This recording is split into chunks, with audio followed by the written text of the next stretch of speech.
Breaking news కూకట్పల్లిలో హైడ్రా కూల్చివేతలకు సంబంధించిన breaking news ఇది. కూకట్పల్లిలో హైడ్రా కూల్చివేతలతో అక్కడ హైటెన్షన్ వాతావరణం కనిపిస్తోంది. నల్ల చెరువులో 16 అక్రమ నిర్మాణాలపై హైడ్రా కొరడా జలిపించింది. 16 మందికి 2 రోజుల క్రితం నోటీసులు అందజేశారు. నిర్మాణంలో ఉన్న భవనాలు మాత్రమే కూల్చివేస్తున్నామని అధికారులు చెప్తున్నారు. 16 షెడ్లను మాత్రమే ఇవాళ కూలుస్తున్నామని అధికారులు చెప్తున్నారు.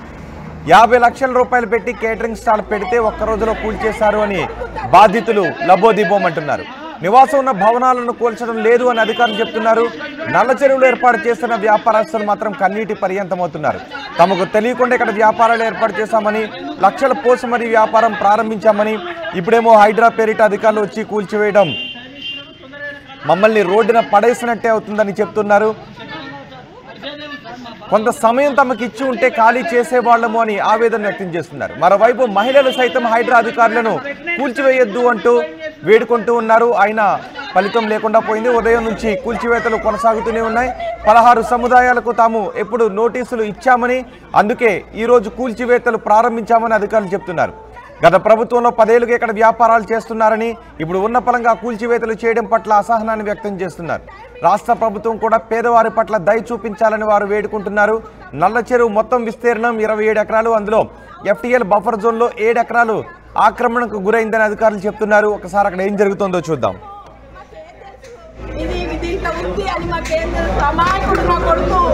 రూపాయి కష్టపడ్డాడు. నా కోడలు ప్రెగ్నెంట్ ఉంది. ఒక్క 2 నెలలు టైం అడుగుతుందమ్మా. 5 ఏళ్ళకి నేను వస్తుందయ్యా నా కోడలు. నీ గుర్క తెలుసు అన్న వంశం అంటే ఏంటి అనేది, పిల్లలంటే ఏంటి. మేము ఎంత కష్టపడ్డామన్నా, ఎన్ని హాస్పిటల్కి చూపించుకున్నామన్నా మేము.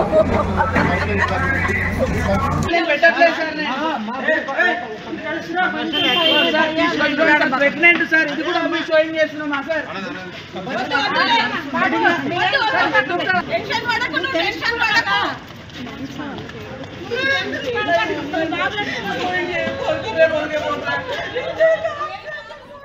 కూకట్పల్లి నల్ల చెరువు దగ్గర నుంచి మరింత సమాచారం మా ప్రతినిధి దేవిక అందిస్తారు.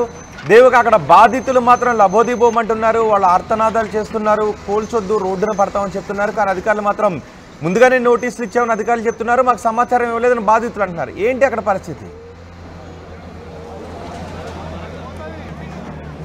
ఎస్ రోహిత్, ఇప్పుడు ప్రస్తుతం చూడొచ్చు ఏదైతే కూకట్పల్లి నల్ల చెరువు ఉందో దీనికి ఆనుకుని దాదాపుగా 16 అక్రమ కట్టడాలు ఉన్నాయి అంటూ హైడ్రాకు ఫిర్యాదు రావడంతో వాళ్ళు వెంటనే ఇక్కడికి వచ్చి మరింత సమాచారం కూడా కనుక్కొని, అలాగే ఇరిగేషన్ ఆఫీసర్స్ ఇంకెవరు GHMC అధికారులు ఎవరైతే ఉన్నారో వాళ్ళ త్రూ ఇక్కడ వాళ్ళకి ఎవరైతే 16 అక్రమ కట్టడాలు కట్టారో, ఈ షెడ్స్కి సంబంధించి వ్యాపారాలు చేస్తున్నారో వాళ్ళకి నోటీసులు ఇవ్వడం జరిగింది, చెప్పడం జరిగింది అంటూ కూడా అధికారులు చెప్తున్నారు. వీళ్ళు కూడా చెప్తున్నారు, బాధితులు కూడా చెప్తున్నప్పటికీ కూడా.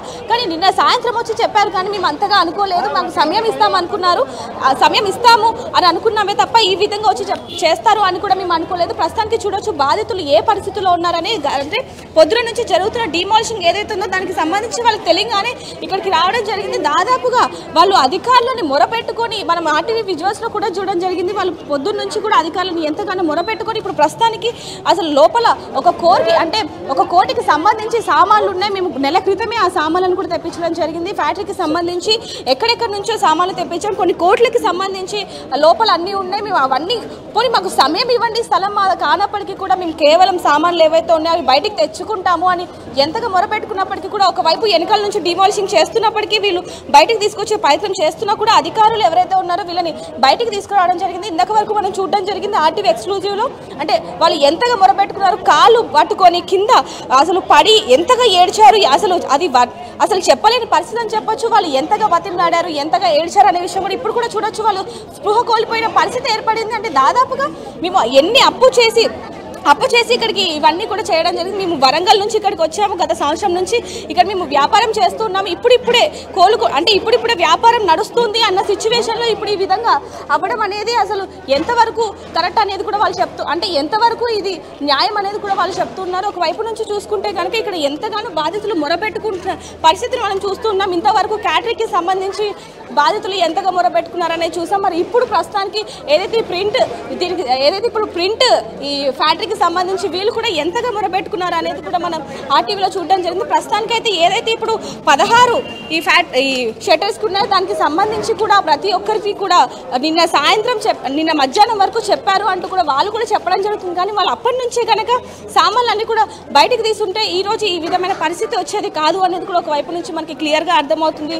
రోహిత్, ప్రస్తుతానికి మాత్రం ఇక్కడ చూడొచ్చు మొత్తం కూడా ఎవరైతే బాధితులు ఉన్నారో వాళ్ళందరూ కూడా ఇంకో ఇందాక మనం చూసిన బాధితులు ఏంటంటే మనోజ్, ఇంతకుముందు ఎవరైతే క్యాటరింగ్కి సంబంధించి వాళ్ళు ఉన్నారో వాళ్ళు మా కోడలు ప్రెగ్నెంట్, మా కొడుకు కోడలు రూపాయి కష్టపడి దాపెట్టుకొని ఈ విధంగా ఈ క్యాటరింగ్కి ఇప్పుడు 2 సంవత్సరాలైంది క్యాటరింగ్ పెట్టి లోపల దాదాపుగా 45 లక్షలకి సంబంధించి ఏ సామాన్లు కూడా ఉన్నాయి, వాటిని బయటికి తీసుకురావాలంటే కూడా మాకు అసలు సమయం అక్కడ కొంతమంది బాధితులు కూడా ఉన్నట్టున్నారు. బాధితులతో మాట్లాడించే ప్రయత్నం చేయండి. ఎస్ మనోజ్, ఇప్పుడు వరకు కూడా మనం ఆర్టీవీలో విజువల్స్ అన్నింటిని కూడా ప్లే చేయడం జరిగింది. వాళ్ళు ఇప్పుడు వరకు కూడా అంటే పొద్దున్న నుంచి ఇప్పుడు వరకు అధికారులతో పోలీసులతో మరి వాదన పెరిగి ఇప్పుడు వాళ్ళు స్పృహ తప్పిపోయిన పరిస్థితి కనిపించా ఉంది. ఇప్పుడు ఏదైతే ఇప్పుడు మనకి ఈ అపార్ట్మెంట్ కనిపిస్తుంది, ఈ బిల్డింగ్ కనిపిస్తుంది, లోపలికి తీసుకెళ్ళడం జరిగింది. అయితే ప్రస్తుతానికి మాత్రం ఇప్పుడు ఎవరైతే పెద్ద వ్యక్తి ఉన్నారో అంటే ఈ ఫ్యాక్టరీకి సంబంధించి మెయిన్ వ్యక్తి ఉన్నారో ఇప్పుడు ఆయన ఇక్కడ ఉన్నారో ఒకసారి ఆయనతో కూడా మాట్లాడి దీనికి సంబంధించి మరిన్ని వివరాలు కూడా ఒకసారి తెలుసుకుందాం. రోహిత్,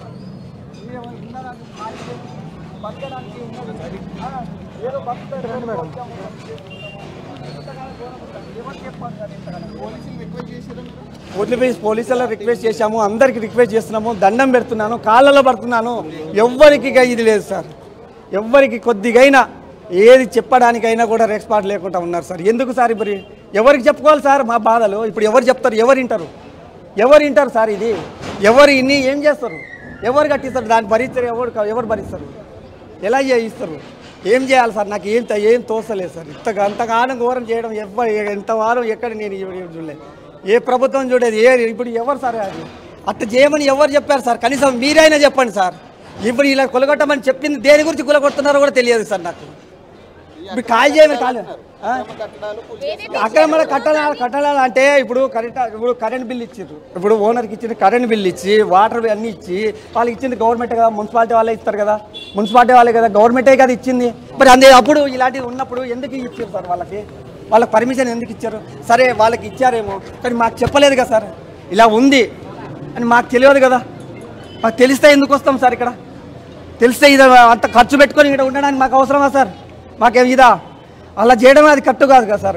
కొన్ని రోజులు ఖాళీ టైం ఇచ్చి ఇవో మీరు ఇలా చేసుకోండి, మీరు ఖాళీ ఇది ఉంది అని చెప్పేస్తే మా బాధ మేము ఓపెన్ చేసుకొని పోతాం కదా సార్, మా ఇది చేసుకొని పోతాం. నిన్న చెప్పారు ఇవాళ తీస్తూనే ఉన్నాం కదా సార్. తీస్తుంటేనే కూడా ఆపకుండా ఎట్టా సార్?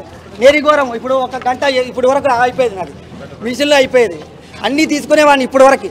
ఇప్పుడు కొద్దిసేపు ఉంటే అయిపోయేది. ఇప్పుడు ఇంతసేపు ఇప్పుడు కూలగడ్డ ఏమొచ్చింది సార్? వాళ్ళకి ఏమైనా వచ్చినా కట్టలు కట్టుకున్నారా? ఎవరైనా తీసుకొచ్చి ఇచ్చారా వాళ్ళకి? నోట్లో పెట్టారా? అన్నం తింటలేరా వాళ్ళు? అంత గడ్డి తింటున్నారా సార్? అన్నం తినేటోళ్ళు కదా సార్, మనుషులే కదా సార్.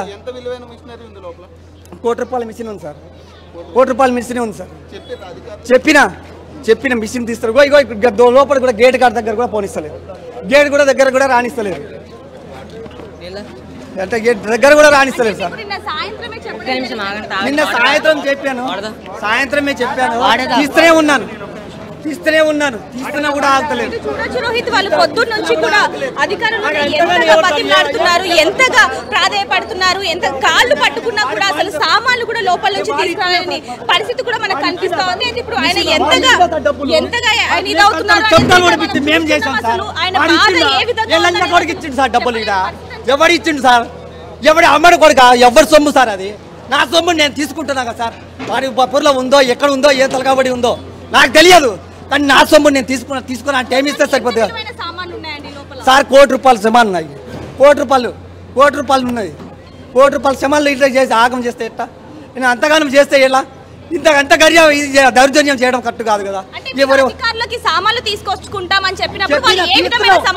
బుద్ధి లేదు సార్ వీళ్ళకి.